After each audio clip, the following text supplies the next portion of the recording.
김종필 TV 시청자 여러분 반갑습니다. 김종필입니다. 오늘은 국회 상임위원장 릴레이 인터뷰를 이어가도록 하겠습니다. 오늘은 특별히 김민석 국회 보건복지위원장 모시고 인터뷰를 아주 깊이 있고 레알로 진행하도록 하겠습니다. 현재 시점은 2020년 11월 24일 화요일 오후 3시 16분을 달리고 있습니다. 이 장소는 국회 본관 보건복지위원장실입니다. 자, 우리 위원장님 바쁘신데 시간 내서 고맙습니다. 네. 뭐 아침부터 아까 말씀도 주셨는데 7시 넘어서부터 일정이 쭉 계속 있으시죠? 네, 오늘은 7시부터 계속이었던 것 같아요. 아침 7시부터. 네. 또 국민에 대한 무한 애정을 갖고 무한 책임감으로 인터뷰도 진행하도록 하겠습니다. 네. 사전에 질의 요지를 드렸기 때문에 내용을 다 숙지하고 계시고 해서 바로 들어가겠습니다. 정치 현안. 사전에 질의 요지가 없어서 내가 그렇지 않아도 왜 질의가 어딨지 하고 있었어요. 제가 카톡으로 보내주셨어요? 네. 아, 그렇구나. 그래서 그걸 못 찾아서 그래서 이상하다 하고 있어요. 그냥 하시죠. 뭐. 네네, 그냥 하시죠. 그래서 그렇지 않아도 그걸 물어보려고 해서 일부러 안 보냈나? 그러고 있어서. 보통 말씀 자료가 있고 안 보고들 보통들 잘도 하시고 하니까 원래 그 뭐 자료를 잘 두진 않는데 그래서 질문은 줘야 되는데 그러고 있었어요. 프로시기 때문에 자신감도 있으시고 해서 그런 줄 알았는데 하여간 뭐 다 그 내용을 꿰고 계신 부분이니까 정치 현안, 정책 현안 또 정치 일반에 대한 질문을 좀 드리도록 할게요. 자, 이제 첫 번째 정치 현안인데 지금 이제 서울시장 그 보궐선거가 내년 있습니다. 4월 7일 날 현재 민주당의 서울시장 보궐선거 기획단장으로 역할을 하고 계시고 또 최근에 이제 인터뷰에서 이렇게 말씀하셨어요. 워딩을 그대로 저희가 뭐 공유하겠습니다. 서울 민심은 항상 빡빡하고 굉장히 팽팽하고 한치라도 방심하거나 실수하면 지는 선거다 이렇게 코멘트를 하셨는데 이렇게 보시는 이유, 뭐 근거는 뭔가요? 일단 사실이 그렇고요. 서울 선거는 비교적 상대적으로 민주당 계열이 우세를 보여온 적이 많고 또 최근에 국민 전체 여론의 지형이 최근 한 2, 3년 전부터는 큰 틀에서 진보 개혁 우위 쪽으로 큰 지형은 잡혔지만 그러나 전국적으로 볼 때 서울이 가장 항상 여야가 팽팽한 늘 선거 결과를 보여왔고 더구나 이제 최근은 그런 현상이 더 강하고 그래서 그렇죠. 제가 얼마 전에 서울 선거를 서울 선거뿐만 아니라 선거에 대한 경험이 워낙 풍부하고 또 저도 함께 서울 선거와 또 전국 선거를 같이 많이 모시고 치러봤던 이해찬 전 대표하고도 둘이 얘기를 좀 나눌 기회가 있었는데 인식이 거의 일치했었어요. 그러니까 아주 빡빡한 선거고 선거만으로 놓고 본다면 서울시장 선거만으로 놓고 본다면 가장 빡빡했던 역대 선거보다도 더 빡빡한 선거여서 처음부터 끝날 때까지 그러니까 개표 때까지 한순간이라도 방심하면 그냥 지는 선거다 이렇게 거의 인식이 일치했어요. 그러니까 왜 그렇게 보냐는 질문으로 다시 돌아갔을 때 그것은 뭐 각종 지표도 그렇고 체감 민심도 그렇고 또 서울이라는 곳이 원래 그렇고 서울이라는 곳이 누구에게나 어떤 정치 세력에게나 고개를 빳빳하게 들고 이렇게 이거 뭐 민심은 내 편이지 하는 것을 허용하지 않는 곳이에요. 또 전에도 출마도 해보셨고, 또 이제 관련해서 후보 문제에 대해서 질문을 좀 드리는데 이것도 이제 그 코멘트를 하신 겁니다.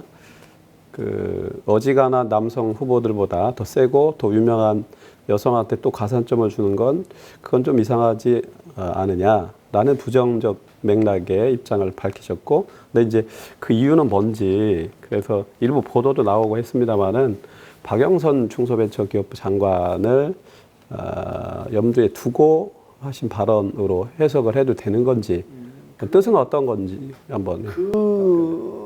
그렇게 헤드라인을 달았던 당시의 기사가 네.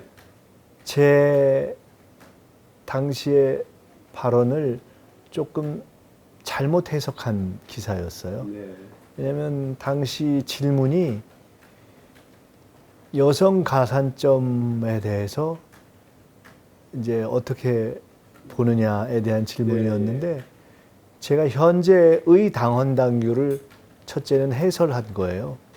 현재의 당헌 당규가 가산점을 2개는 되어 있는데 상대적으로 신인인 여성에게는 가산점이 좀 많고 신인이 아니고 현역이거나 지명도가 있는 여성의 경우는 가산점이 적어요.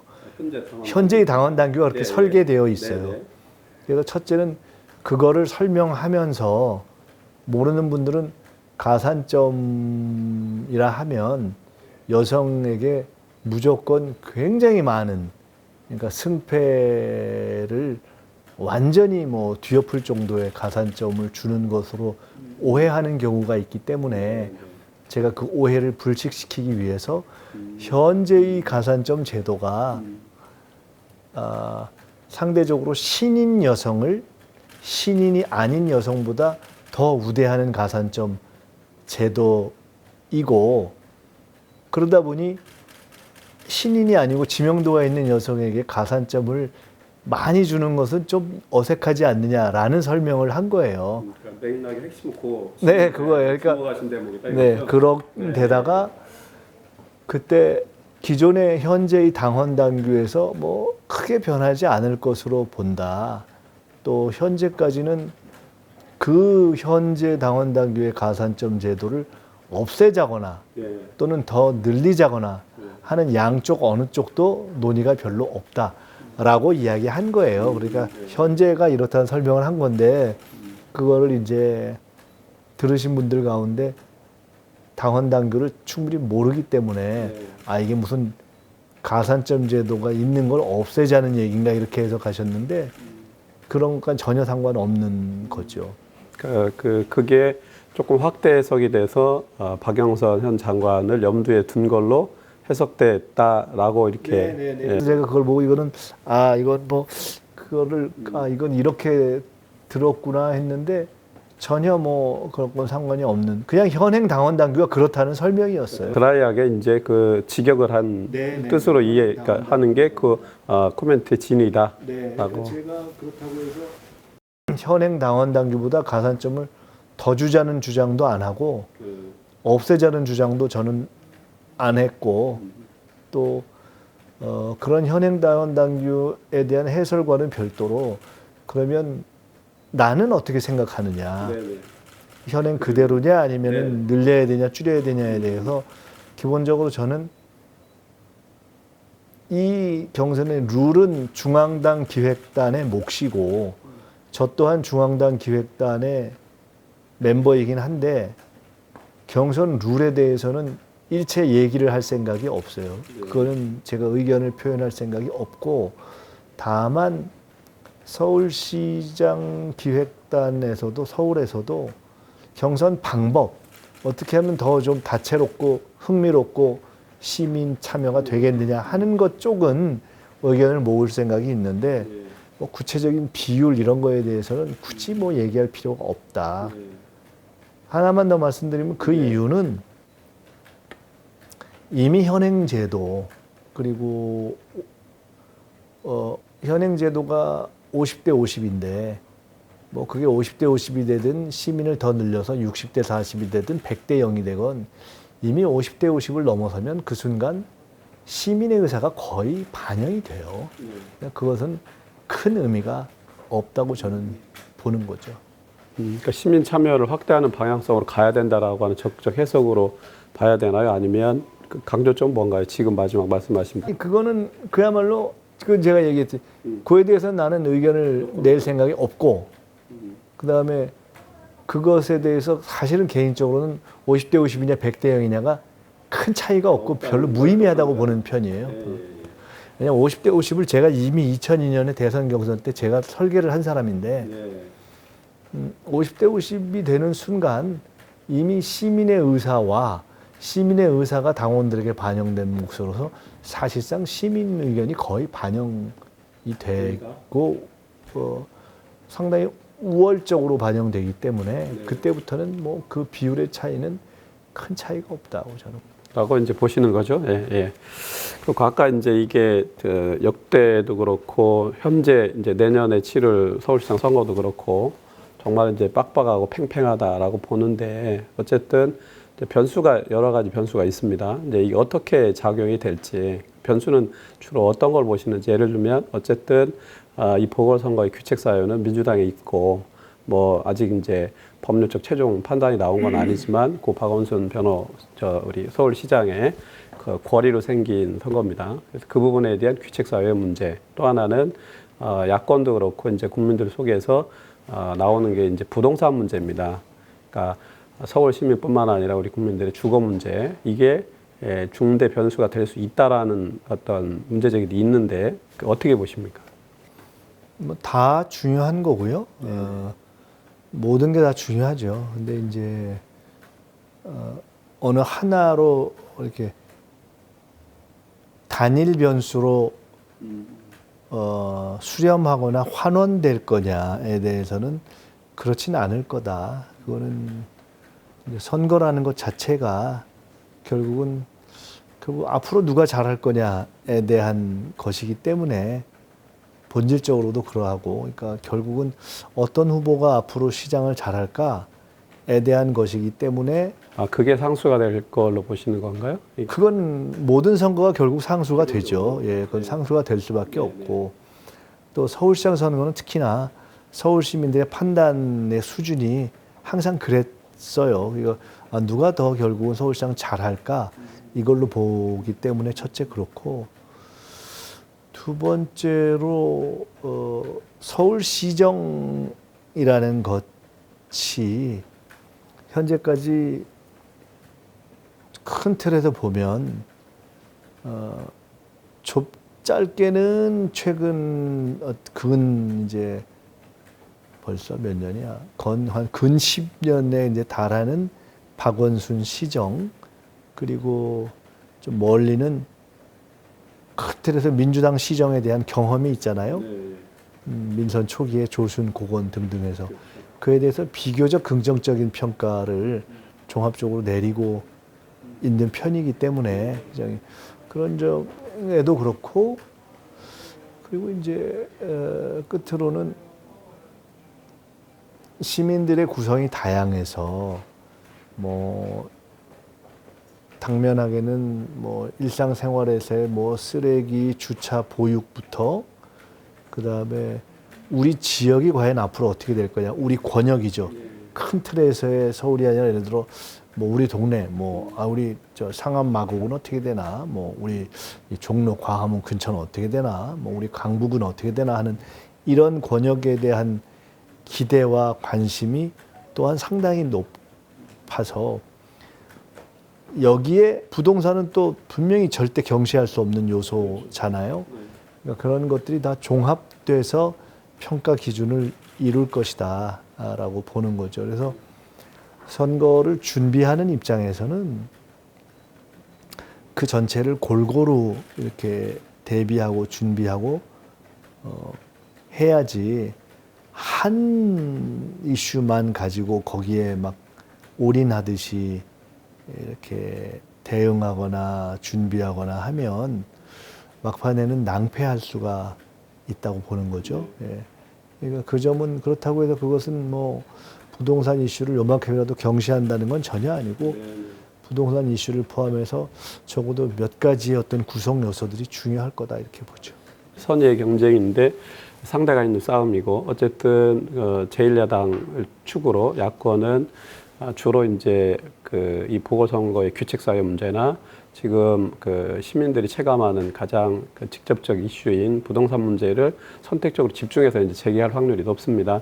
이런 대응에 대한 집권 여당인 민주당의 대응 기조는 종합적으로 아까 말씀하신 그런 축으로 대응을 해나가는 걸 기조로 갖고 계시다 이렇게 이해하면 될까요? 그럼요. 뭐 제기되는 여러 가지 이슈에 대해서 정직하고 솔직하게 다 짚을 걸 짚고 대응하되 그러다 하나에 막 치우치는 것보다는 종합적으로 대응하는 것이 맞겠다 이렇게 보죠. 그렇고 이제 추미애 당대표 시절에 특보단장으로 이제 역할을 하셨습니다. 최근에 이제 추미애 법무부 장관과 윤석열 검찰총장 간의 이 마찰, 갈등 대립은 어떻게 보십니까? 뭐 온 국민과 크게 차이가 없죠. 국민들이 다 큰 틀에서는 뭐 아예 검찰 개혁에 대해서 또는 공수처에 대해서 반대하는 분들은 어쩔 수 없지만 큰 대세에는 검찰 개혁이나 공수처가 시대의 흐름에 맞는다고 보시는 거 아니에요? 근데 이 과정에서 장관과 총장 사이가 원만하게 진행이 안 되는 것에 대해서 막 정말 보기 좋다 이런 경우는 별로 없겠죠.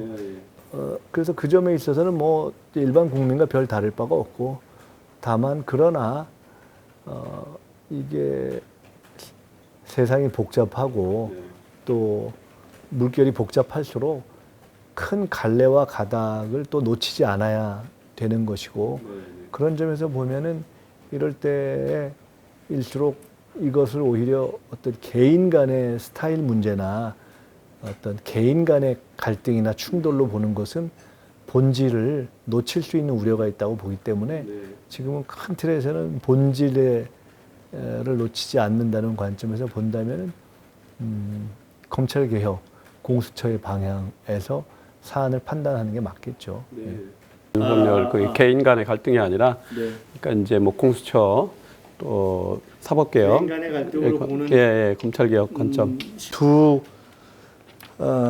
제일 핵심적인 두 책임자 간의 의견이 다른 점이 국민들 입장에서는 좀 불편하게 느껴질 수도 있지만은 그러나 사안의 성격상 이거는 그런 개별적인 걸로 보기보다는 좀 본질적인 측면에서 보는 게 좋겠다. 이렇게. 뭐 이제 그럼에도 불구하고 국민들이 보는 주권자 관점이 있는데 그래서 법사위원장도 했던 이상민 의원은 해법으로 두 분 동반 사퇴를 최근에 제기하기로 했어요. 이런 해법은 적절치는 않다라고 보시나요?